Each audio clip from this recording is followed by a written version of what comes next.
All right, that is an awesome video. It's a great way to start our first COVA Coalition Zoom meeting. So thanks you all for being here. We've got a Christmas list of our own, and number one on that list is a constitutional amendment to enshrine abortion rights in the Commonwealth of Virginia. It's our turn. So that's number one on our wish list for Santa. That's right. And we're going to hear about some things we can do, concrete steps we can take to help make that a reality in Virginia and put that under everyone's tree in the next couple of years. Going to work hard for that. So thanks for joining us. For those of you who are new to us or this is your first COVA Coalition meeting, let me just let you know that COVA Coalition, as you probably know, is a progressive women's organization here in coastal Virginia. And our point is to bring progressive women together to amplify our voices. And not only that, but to engage, empower, and equip progressives in Hampton Roads so that we can work hard for the causes that we all care about. So I'm Carrie Short, and with me is Heidi Dragnath tonight. Hello. We're leading the meeting. We wanted to really bring this front and center. We're really proud of the Democratic caucuses that put this issue front and center right as they came out from a successful election. But we wanted to focus on this issue because we wanted to demonstrate to everyone that, of course, our work is what happens in between elections, not just in the month of November, right? So we've got some work ahead of us. We want to stay busy in between elections. And tonight is one of the first meetings for us to talk about what's next in Virginia. So thanks for joining us. So I'm going to hand it over to Heidi, who's going to introduce our first guest tonight. Welcome, everyone. Tonight we're going to be speaking with Lexi White, Repro Rising Virginia. Lexi is an award-winning reproductive justice advocate and policy strategist with over 8 years of experience in Black-led organizations. And as a policy director at Repro Rising, Lexi focuses on advancing legislation and movement-building priorities, including the enshrinement of the right to reproductive freedom in Virginia's Constitution. Yay! She holds a master's degree in public policy from Temple University, a dual Bachelor of Arts degree from the University of Pennsylvania, and is a member of Lambda Theta Alpha Latin Sorority Incorporated. Lexi also serves on various advisory committees and commissions in Alexandria. Welcome, Lexi. How are you this evening? Doing well. Thank you for having me.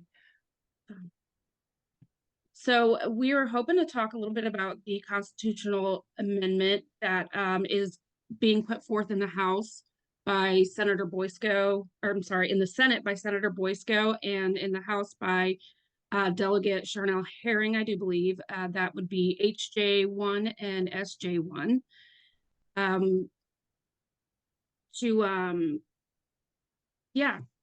Can you tell us a little bit about the amendment and how the process works to get an amendment added to the Virginia Constitution? Sure thing. Thank you, Heidi. So just to give some summary, as drafted, the amendment is identical to the version that was introduced during the 2023 legislative session. Essentially, the constitutional amendment for reproductive freedom establishes a fundamental right to reproductive freedom, including abortion care without interference.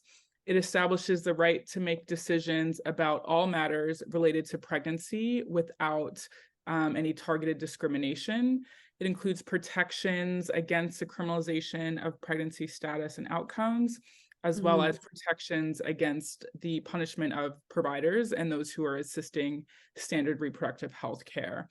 And essentially states that every individual has this fundamental right to make and effectuate one's own decisions about all matters related to pregnancy, and that right cannot be denied, burdened, or otherwise infringed upon by the Commonwealth.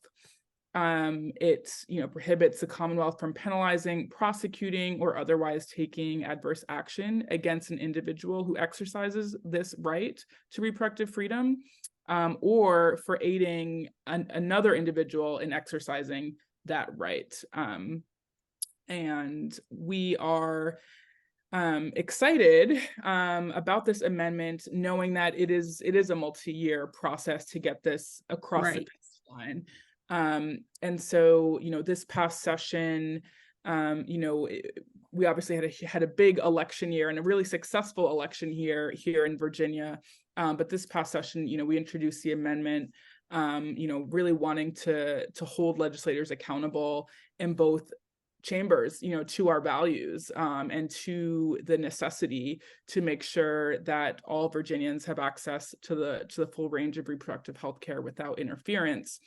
Especially given the rhetoric that we've seen from the other side, right? The promise, the ongoing promise of things like a 15-week ban, et cetera, et cetera. The list was much longer of the anti-abortion and anti-reproductive freedom bills that were introduced. Right. And we're seeing the results of those bans across the country right now in red states, where you have a woman in Texas who had to flee the state because they wouldn't allow her to get a life-saving abortion, and then a woman in Ohio who was arrested for having a miscarriage. So we know that it is definitely more about control than it is about saving a life. Absolutely. Absolutely. So what can you tell us for the grassroots to do? How can grassroots activists get involved to help support this amendment and get it through?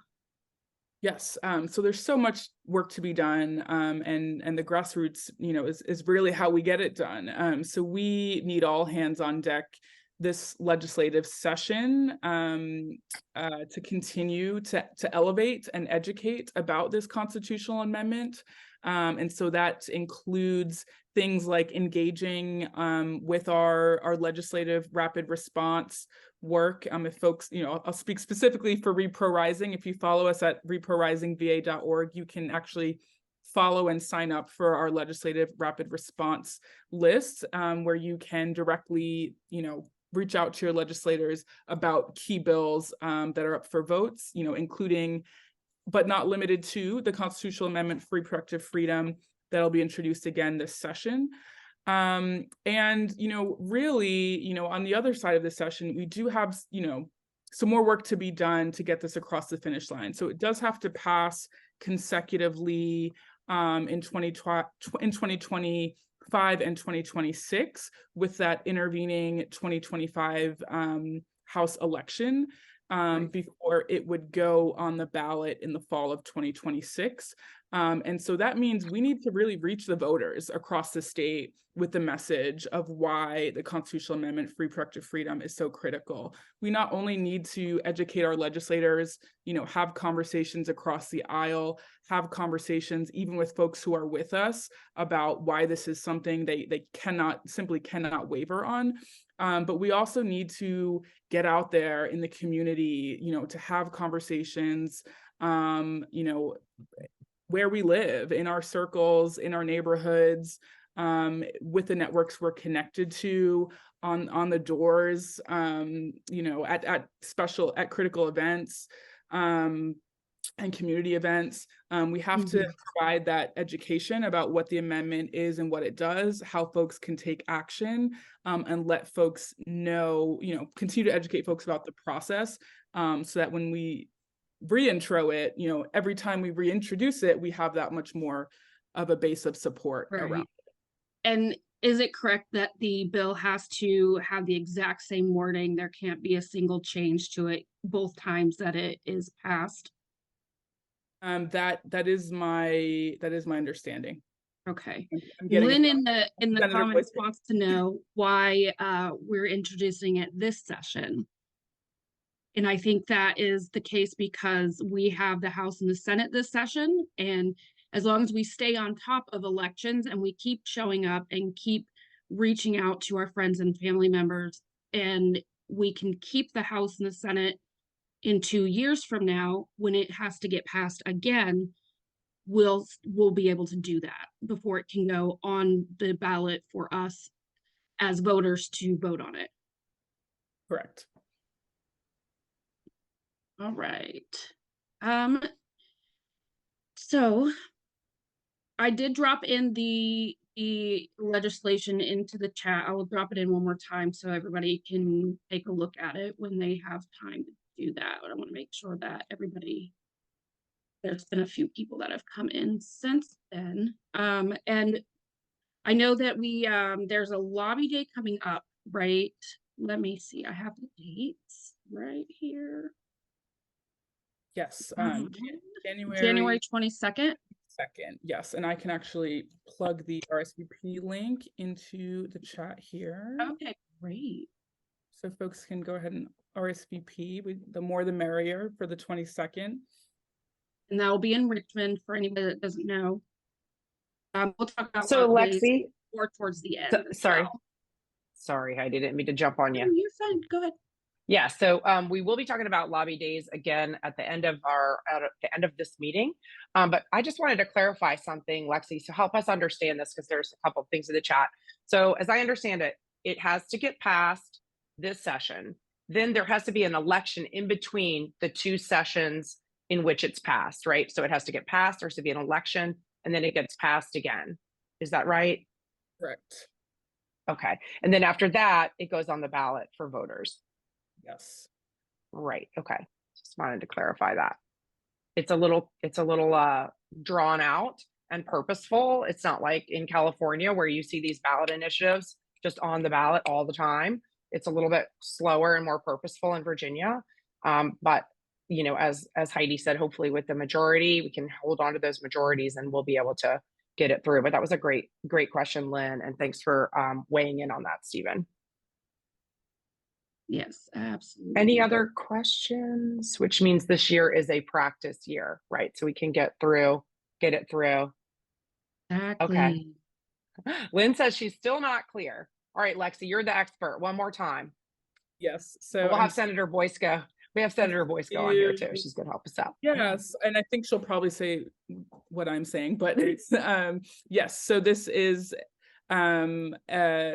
I don't know. I feel like the term practice year is a little loose in that, like, there's still lots of important, you know, work to be done. But really, we do have to get it through consecutively in 2025 and 2026 with the exact same language before it would go on the fall ballot in 2026. Right. And we've got the expert on standby, so we're going to bring her in. We're so thrilled that Senator Jennifer Boysko is here tonight. I think she is coming on board. As you all probably know, that Senator Boysko served in the House of Delegates from 2016 to 2019. She's from Loudoun. She was the patron in the Senate last year for the exact same wording of the bill, which did pass the Senate successfully with Senator Jennifer McClellan last year. She is the patron for the very first bill to get filed by the caucus this year, the SJ1, which is the Amendment for Reproductive Freedom. She has been in the state Senate since 2019, and she proclaims herself as a relentless problem solver. But we all know that's just badass woman. That's what we call it. Code speak for badass. We appreciate you being here tonight. So she is presenting this bill. She is the patron for it. And as drafted, this constitutional amendment, as we know, will provide the fundamental right to reproductive freedom. So, Senator Boysko, you've heard some of the questions going on. We're hoping you can clarify this and tell us a little bit more about how this evolved and how it was successful last year and what you hope to accomplish this year. Thanks for being here. Absolutely. Thank you, Carrie, for having me on. I'm excited about presenting the bill this year. We felt in the Senate and in the House that the voters spoke. They want to see some action on protecting the right to abortion. And so we put that as at the top of our list of our agenda this year, that we are gonna go to the mat to make sure that we are protecting a person's right to reproductive freedom and get the government out of our bedrooms and out of our doctor's offices in this case. You've seen around the country the horrible situation in Texas, where the woman who has an unviable pregnancy was not able to terminate it, even though it might end up making her unable to have a baby in the future and having to flee the state. And then again with the woman in another state who had a miscarriage and is now being charged with good God knows what. We do not want that to happen in Virginia. We are the last state in the South from Virginia all the way to North Carolina, to New Mexico, excuse me, who with the right to abortion care. And so because it is so important to the voters and it is so important to us, we decided to go forward with the amendment this year, using exactly the same language as we used last year. What we do understand is that if we don't get everything perfect this year, if all the language is not 100% what we want, we have another year to perfect that. And so rather than waiting, if God forbid somehow someone leaves, loses, we lose the ability to have the majority, we need to make sure that we are on task and moving forward with this immediately so that we can get it right and make sure that it goes before the voters by 2025. And not only am I the chief patron, but I have invited and have all of the veteran Senate women in the Democratic Party on as co-chief patrons along with me, because this is not one person doing it. This is a team effort, and you all are a huge part of that. And I'm so excited to be with you and to celebrate all the good work that we just did. I'm wearing a shirt that you might see. It says, "Dare to use the F word, feminist." And, that's what we're all about here in Network Nova and the work that I do. So thank you all for having me. I'm happy to answer questions or continue the conversation. All right, we are going to watch the chat for some questions, and you can also raise your hand for those of you who want to ask questions. This is our meeting. It's not a webinar, as we mentioned before, it's a meeting. And so if you want to raise your hand, we will call on you. If you're camera shy and you want to get featured, we're happy to just ask your question that you featured in the chat. But just to get us going, I've got a couple questions. I wanted you to speak to the significance of this being the very first bill, the very first resolution that was introduced in both the House and the Senate. Yeah, it's the first thing we're doing because it is the most important thing. Our right to control our own bodies is on the line here. And the governor and the Republicans made it clear that they wanted to put a ban on abortion care, that to take our ability to make our decisions for ourselves and criminalize our doctors. This has to be the number one thing that we're doing this year. And so we want to make it very clear to everybody who worked so hard during the past election to help us win the majority in both the House and the Senate, to let you know that we are fighting for you, and we're going to continue to fight for you for as long as we have to make sure that we get this over the line. Well, I know, just speaking personally as a grassroots activist who knocked on a lot of doors and told people that abortion was on the ballot, for me, it seems like a promise kept. Yeah. And that's exactly the way we feel too, right? Like, you all put your shoe leather, you put your money, you really worked so hard to make sure that we were going to be able to do this. And people said that they really didn't think that we were going to be able to sweep both the House and the Senate. But because you all worked so hard, and because we had the right message of preserving a person's ability to make their decisions and have abortion care as something that we get to decide on, we believe that that is the number one thing that we need to be working on. So what we also noticed is that this crosses party lines a lot of times with some of us who are talking with our friends, talking to our neighbors. What did you hear from voters? Did you hear this from voters who were concerned from the other side? Absolutely, yes. I heard it from voters when I was going door to door, no matter who they were, that always came up. I also served as the fundraising chair for the Senate this year. So my job was to go around the country, not just stay in Virginia, but talk to people all over. I actually traveled to California and met with Barbara Streisand's folks and gave them a Network Nova t-shirt. They were willing to invest in it because they believe and they know. Yeah, they know that, we were the last bastion in the entire South, and that so goes Virginia. Then we look to the next year for the presidential election and all the congressional races that we'll be running in to make sure that we are setting the table for success for next year. And it really did make a difference. Abortion was the one thing that people wanted to talk to us about. And gun violence prevention as well, which I know matters to everybody on this call as well. Absolutely. Absolutely. And it wasn't just Democrats, it was independents, it was moderate Republicans as well.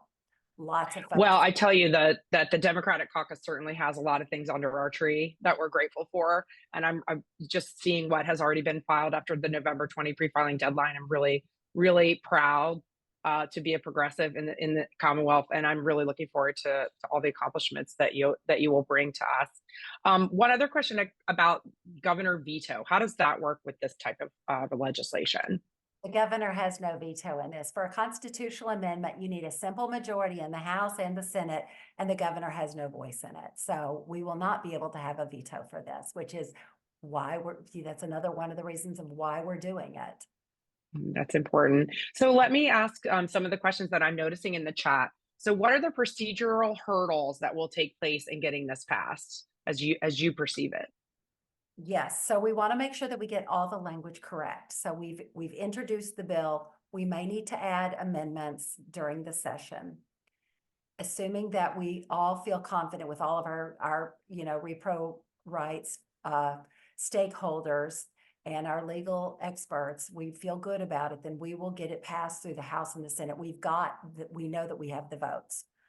If we like the version that we get through this year, then my understanding is that we can wait until the next election and then we present the exact same thing in 2025. And then if we get it passed, and hopefully we're going to hold on to the majority in both chambers again, and the Republicans will stop messing around with our abortion care, then it would go for a referendum to every voter in Virginia. If for some reason we are not completely 100% happy with the version of the constitutional amendment this year, we still have another bite at the apple next year and could present a slightly different or modified version of it. But the important thing is, and you already talked about it, is that the bill has to be done exactly the same in years between elections. So we're giving ourselves a little bit of wiggle room. We are making sure that our voters know that we have listened to them and are making their priority our priority. And the governor doesn't have a say in any of this. So I'm seeing one question about why is this a practice year? So this language, as I understand it from some of my friends in some other organizations, there is a debate about some of the language, right? Can you tell us what issues some of our grassroots friends are having with the way that it's worded currently? Yeah, so I mean, without getting into the weeds too far, some of them feel like it's not clear enough about things like parental consent or other details that we have in our law now. It really isn't intended to mirror the exact language that we have in current code. There is some debate about whether or not that is exactly what we want to do, or if we push for more expansive language. That is a conversation that we're going to continue to have through the session. And again, we are bringing all the stakeholders in. So Repro Rising, Planned Parenthood, a broad group of attorneys also will be talking with us and working with us to try to make sure that this is the best language that we can get for Virginia, so that we're preserving our rights to make our own decisions for ourselves around abortion care and reproductive health. That's really fascinating. So I see somebody's got their hand, a couple of people have their hand raised, but real quick, I want to know how exactly is that happening? So, I mean, that's a lot of people you're bringing to the table. I wonder how that's happening, like in the halls of the General Assembly, and how, if someone on this call had an issue with some of the wording, had a wanted to have a conversation, how would that happen? Yeah, so one, you can reach out to me and Delegate Charnel Herring. We're the two chief patrons of the bill. Secondly, the organizations like Network Nova, Repro Rising, Planned Parenthood are probably the key folks. Now will probably be involved. ACLU is probably going to be involved. So having those conversations, getting those questions asked.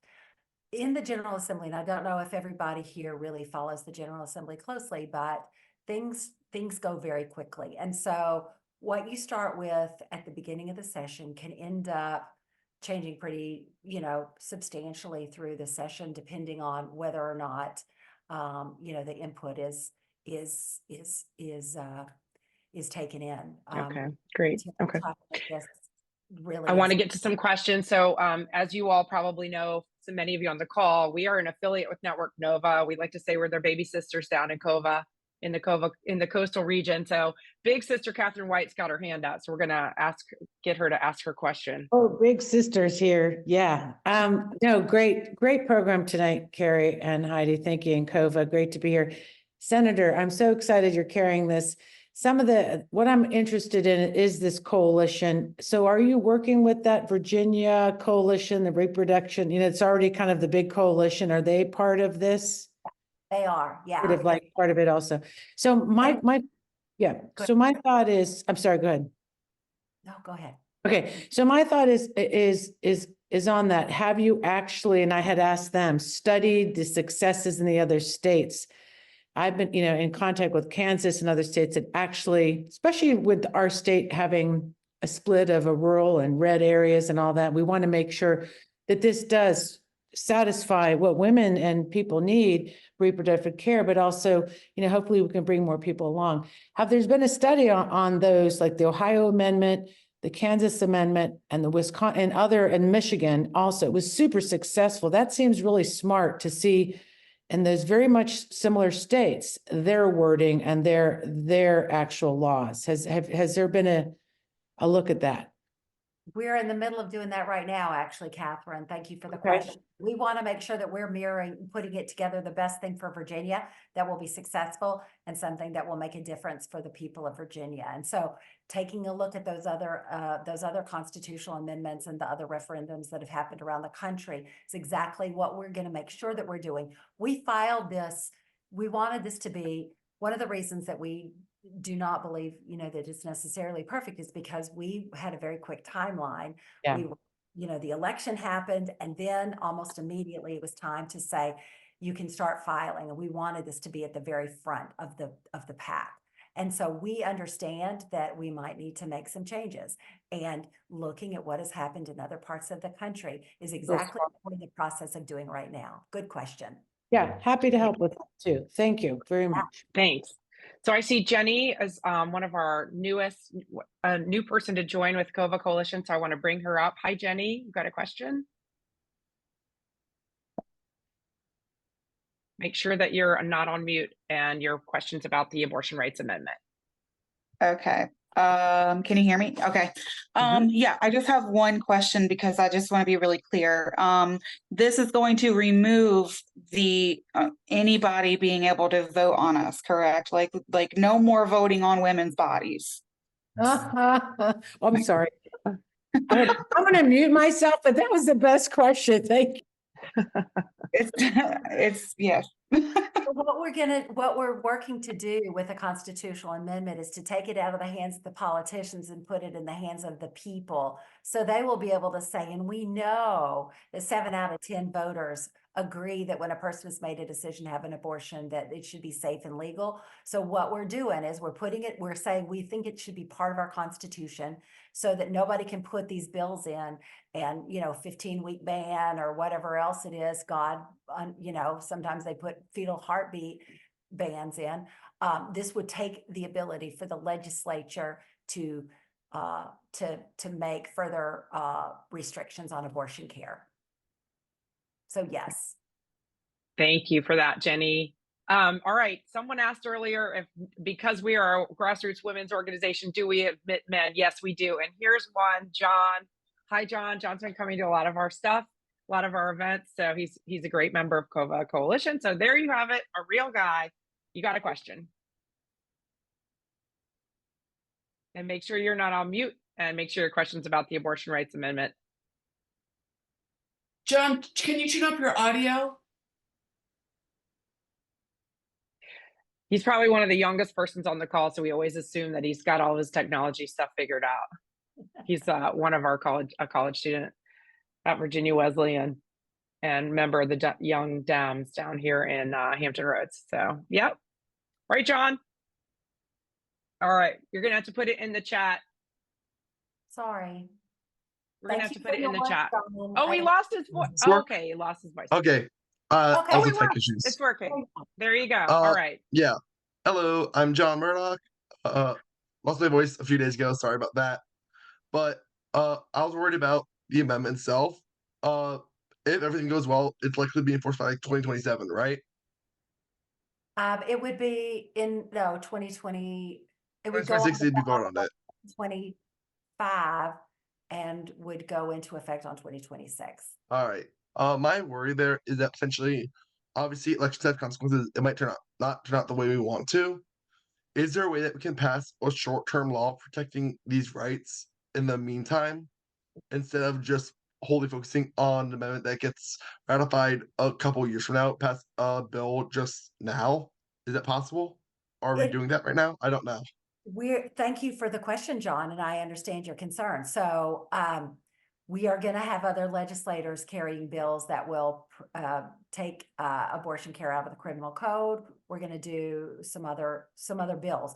The thing is, though, with a regular bill, the governor can veto them, and I would expect that he definitely would veto any sort of an abortion pro-abortion bill. So we can pass the bills. The governor will very likely veto them, though. So what's going to be really important, John, is that in the next 2-year cycle that we make sure that we hold the majority. So we're all going to have to work really hard again and stay very energized, because this is a longer process. So I know your was really big on like the term limit, but maybe you might be more open to the lessening the punishments for abortion care itself, which is something that could be passed, right? That is a possibility right now. People who violate the abortion laws that we have in place, including doctors, are criminalized with criminal penalties. And I believe that Senator-elect Jennifer Carroll Foy will be carrying a bill that would decriminalize and move it out of the code. I haven't seen the bill yet. I don't have that information for sure, but I understand that she or someone else is going to be working on that effort. Thank you. Thank you, John. So there will be a training on Wednesday, January 3rd on using the legislative information session, the legislative information service, and how to use it, LIS, to follow bills like that. So I'm sure Heidi has that information. We'll be sticking it in our newsletter, and we can try to stick the link in the chat if we can find it quickly for everybody. But it's Wednesday, January 3rd. It's a Zoom training on how to follow legislation so we can all follow those bills. All right, Amber, got a question from Amber. Hi, so happy to be here. Thanks for joining us, Senator. Do you know if there is anything that's being proposed, like the 22 Caleb's Law, where they were trying to put forth something that was indirectly, trying to define what, life was in utero, as far as like a backdoor way of defining where life begins, and how can we combat that? Because we already have something on the books as far as manslaughter, vehicular manslaughter of a fetus. So like, how do we address that? And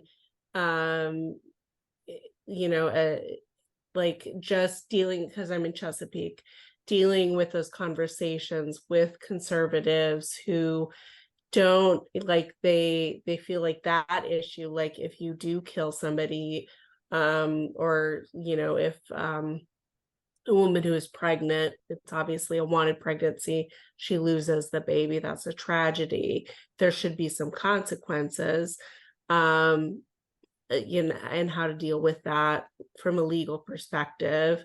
Is that not considered in a forced abortion versus something that someone is going in as an elective abortion?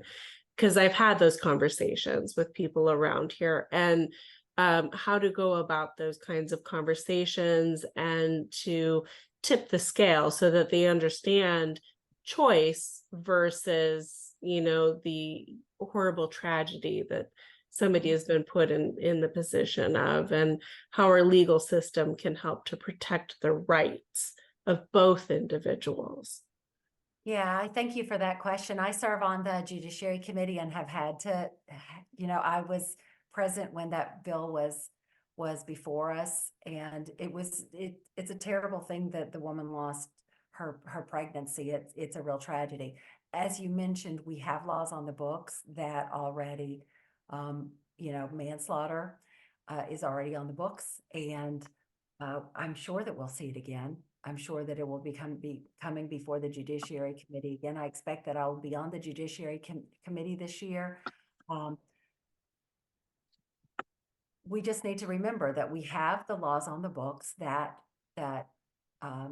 will hold people accountable if they are harming people through our process, and it has nothing to do with abortion care, and it should not be expanded because I'm gonna books. I'm gonna jump in here. We've got time for one more. Well, actually, we've got time for one question if it's really quick, Ellen, because we want to move on.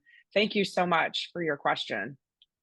I don't know if this is possible. It might not be in Virginia. Have we thought about allowing Virginia Medicaid to pay for abortions, or do we don't think that that's doable in Virginia? Ellen, that's a tough one. We have Medicaid will pay for abortions when there are gross fetal anomalies, meaning that it is an unsustainable and a serious deformity, like organs growing out of the body, and the fetus would not have any chance of survival. We have to fight for that every single year, and it is always a fight. So I do not have an answer for you about whether or not we could get abortion care carried. We're talking about doing things like having doulas covered through Medicaid, and other. We have birth control that is covered, long-acting reversible contraceptions, as well as birth control pills. I don't have an answer for you on that yet. Well, that is definitely something we'll be tracking. We're going to talk about tracking bills. We're going to talk about what to do when a bill that you care about goes before committee. So we're trying to equip and empower the grassroots. So that's all going to be part of it. So we will definitely be watching that. And I just took a screenshot of those questions that we didn't get to. So I'll make sure that we try to get to those. And Heidi dropped Senator Boysko's email address in the chat. So I just want to thank you again for making time for us. It's really obviously an issue that many of us are very passionate about. And we thank you for your work. We thank you for your bravery and getting out there and really sticking up for our rights. You want to say a few words about an important race coming up that you just that you might want to mention? I'm running for Congress for CD10. As you all are probably aware, everybody's beloved Jennifer Wexton is very ill and will not be able to run for re-election.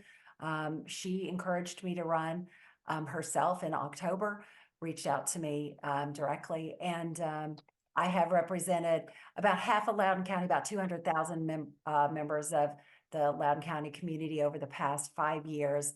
I raised $1.5 million in a year and gave it all out to help hold the majority and have long-standing relationship with Loudoun County. I've lived in this region since 1996 and have been active on just about everybody's campaigns before I ever served myself. But keep your eyes on it, and it'll be an exciting time. I also just wanted to point out my email address is going to change very soon because all of our districts have changed. So it's going to be Senator Boysko at senate.virginia.gov. So I just wanted to make sure that y'all had the right one. That will start on January the 2nd. So all right, we'll make sure we get that updated in the chat. Once again, thank you so much, and thank you for running, and thank you for being there for us. So Heidi is going to tell us about lobby days, just another way that we can get involved in grassroots organizing in between elections. We've got sessions coming up. There are several lobby days coming up. Lobby days are when you can go up to Richmond, the capital, and get with other groups of people to lobby our elected officials. You can go technically any day, but when you go as a group with a bunch of people together, you're going to have a much better time, and there's power in numbers. So it's super important that we band together to get the things that we need for our state, our Commonwealth. I'm going to put a bunch of the ones that we have in the chat with the RSVPs. I can get my computer. And while Um, Heidi is doing that, I just wanted to say a few words about what to expect on a lobby day. So I don't know how many of you have participated in a lobby day, but as Heidi mentioned, when you go to a lobby day, that is usually a day that's coordinated by a grassroots organization, or it's centered around a theme or an issue. So when you go, you're typically going with a group. They typically will present you with materials that you can leave in the offices as you visit. So I've got just a couple of tips for those of you who haven't done a lobby day. Just want to kind of keep these in mind real quick. Number one, definitely plan to visit your legislator. It's also a really nice thing to do to kind of quell the nerves, because you go and you visit a really friendly office and that's your first visit and it's your legislator. So that always goes well. But email them beforehand and ask for some time so that you can meet with them. And then try to meet with other people who are on committees for the issues that you care about. So email them in advance, let them know you're coming, and request time. The other thing is, if the grassroots organization that you're going with for the lobby day doesn't have a piece of paper, what we call leave behind, something that talks about the specific bill numbers that you're interested in supporting, it gives the information about the issue that's important to you, then you can make your own. It's very simple. You just say, "Hi, my name's Carrie Short. I'm from Norfolk, Virginia." You can even give them your district number. Let them know that you're a constituent and what bill numbers are important to you and what issue, and your email address. The other thing that for a lobby day that's kind of interesting to know is to sign the book. When you get to a legislator's office, there's usually a book sitting outside, and they want you to sign it with your email and the date that you are visiting so that they know you were there. So that's kind of important, because they're going to look back to see, especially if you send an email, they may look back to say, "Oh, wow, she came and visited. That must really mean a lot to her." So that's important to sign in. And sometimes the receptionists are shared by several legislators.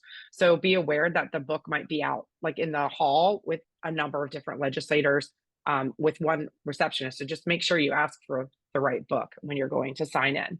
The other thing that I would say when you're going to do a lobby day is to ask, if the legislator is not in, ask for their legislative aide. They all have a legislative aide, and that's the person who's going to help them prepare for their committee meetings and prepare. They've already helped them prepare the bills that they're going to carry, or bills that they may be asked to co-patron. So you want to, if you can't meet with the legislator, ask to speak with the legislative aide, and you can email them in advance, because all their information is on the Virginia General Assembly website. You can figure out who their legislative aides are. As Senator Boysko mentioned, the schedules do change by the minute. So sometimes you may have to wait because a committee meeting is going over, or they're not off the floor yet, or something has switched. So you have to kind of decide at the moment, like if you're going to wait for them, or if you're going to just leave and do your little leave behind, which is another good reason to have something that you can leave behind. So you might need to wait or just come back. And then finally, if you're going to do a lobby day, and you may get trained by the grassroots organization that you're going with, or you may not, but something to keep in mind is, don't be afraid to go visit the legislators on the quote unquote other side of the issue as you. They kind of have to be nice to you. I've experienced them being nice. Mostly they're nice. So I'm just encouraging you to get in there. As Heidi said, if you're going with a friend, if you're going on a lobby day, it's a lot easier because you're going en masse. You can kind of see everyone in either their same shirts, or carrying the same bag, or carrying the same lit. It can be a really good experience. And I'm planning on going up for the Network Nova Days, January 10th through 11th. And there are a couple days.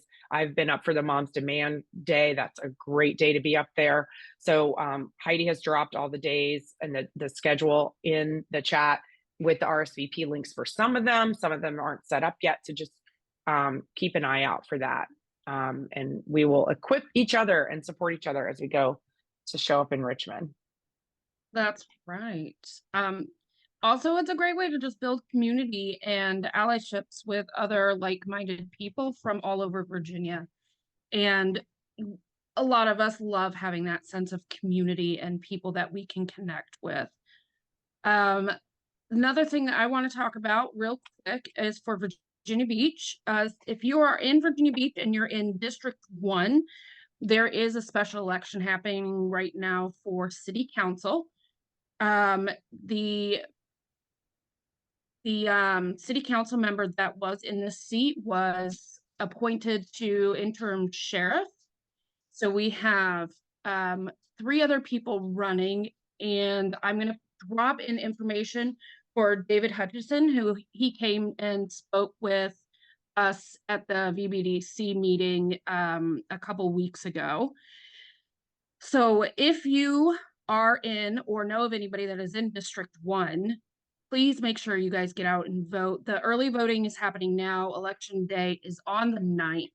And we know we have like those 45 days prior to the election day to do early voting. And that would be out at Building 14 until actual election day. And then all the polling places in District 1 will open up. David Hutchinson is here in this Yes, meeting. he is. Welcome, David. Glad to see you here. Feel free to drop information in the chat.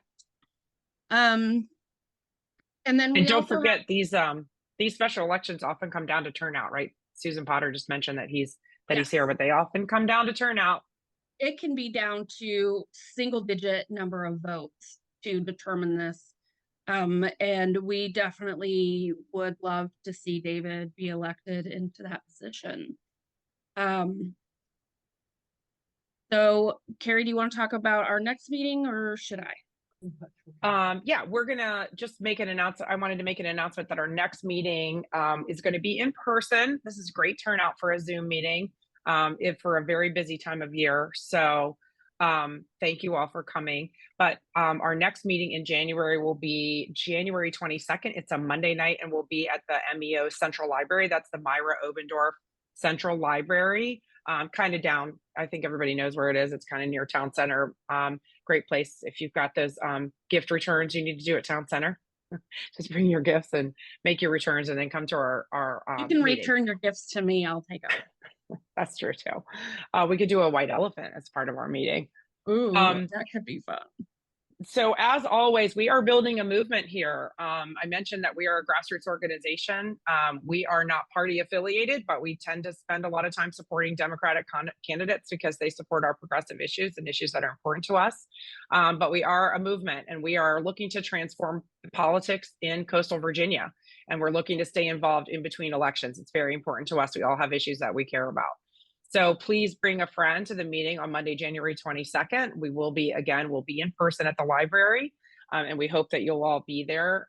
In addition to a legislative update, we probably will be talking about as more flesh has been put on this amendment legislation. We'll know a little bit more about it, and we'll be talking about that and other issues that are important to us. So it looks like we are want to just see if there's any comments or questions or concerns in the chat. We could probably have time if David wanted to just say a few words. And I'm also going to drop in the chat. There is a virtual town hall for Norfolk coming up tomorrow night with Delegate-elect Phil Hernandez in HD 94, Delegate-elect Benita Anthony in HD 92, and Senator-elect Angela Williams Graves in SD 21. So if you are in that area, would like to go to that, please sign up. And I'm also going to drop in the link again for the Civics Guide training that's happening on January 3rd. Yeah, that'll be a great training if you can make that. All right, so we are a little early. We got about 5 minutes. Mr. Hutchinson, if you'd like to say a few words. Sure, I won't take 5 minutes. But thanks for having me. I appreciate it. Sandra Brandt's on here. She's my campaign manager, and I saw that Miss Julie Hurst is on here. She's one of my longtime friends. So hi, Julie. If anybody needs anybody to vouch for me, I'll let Julie do that. I promise. My wife's sitting across from me here. So I'm a big supporter of this all the issues that we've been talking about. I've been that way my whole life.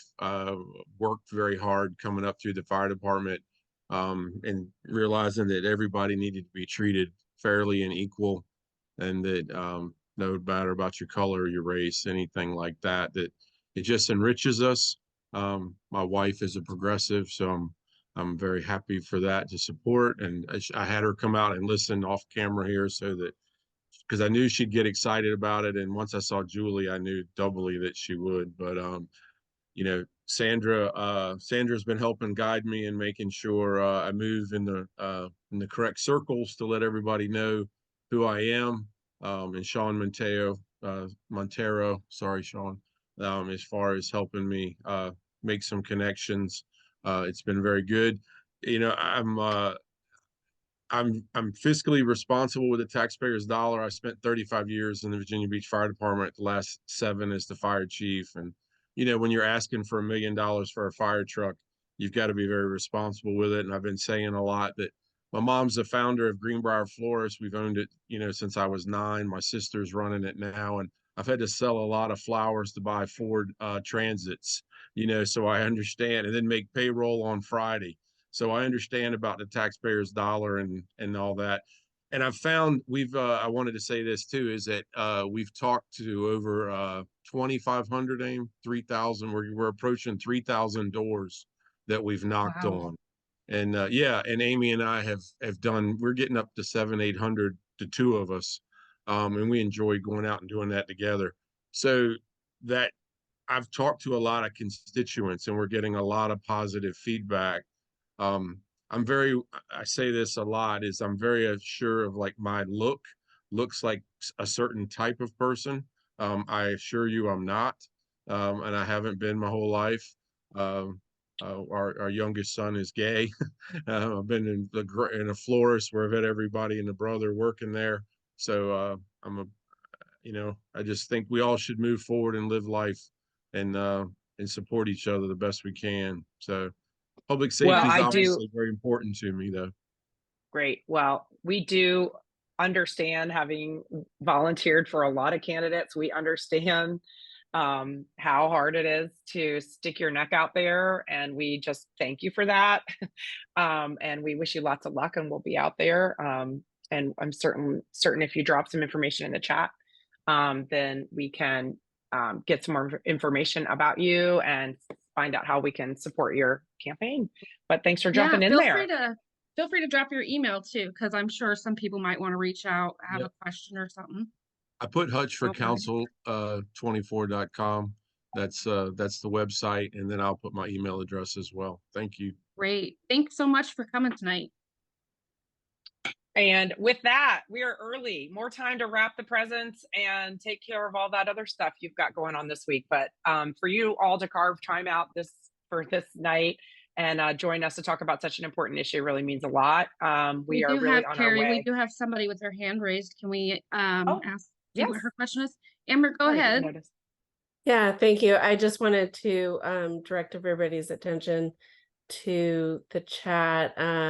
My co-founder and partner, for those who don't know, I'm the president of Pride in the Peak here in Chesapeake. We are Chesapeake's Pride event for our LGBTQIA plus youth and family organization. Chesapeake School Board has decided to go forward with Governor Youngkin's trans policy. So we are basically pushing forward a call to action. Their next school board meeting is going to be on January 8th. More information on how you can help us to reach out to the school board members is in the chat. It's also, if you visit our Facebook, you will find all the links to the school board member, like all their emails. We are asking everybody, when you reach out, to be respectful. This is not an attack on any of the school board members, because again, they are following a directive given by the governor, not, of their own like specific beliefs. So just be respectful, and keep the tone that of the statement that we have officially given is what we would like. So that is what we are asking. And if you can join us on the 8th, we would love to have more people coming out just to show the support and love for our LGBTQIA youth, because we know it's a, it's a very small minority, less than 1% of the youth population, and yet, more than half of them have suicidal ideations or attempt suicide. So we really need to protect these young people and stand up and be there for them. So if you need more information, please visit Pride in the Peak on Facebook, and it's PEAKE on Facebook. Thank you.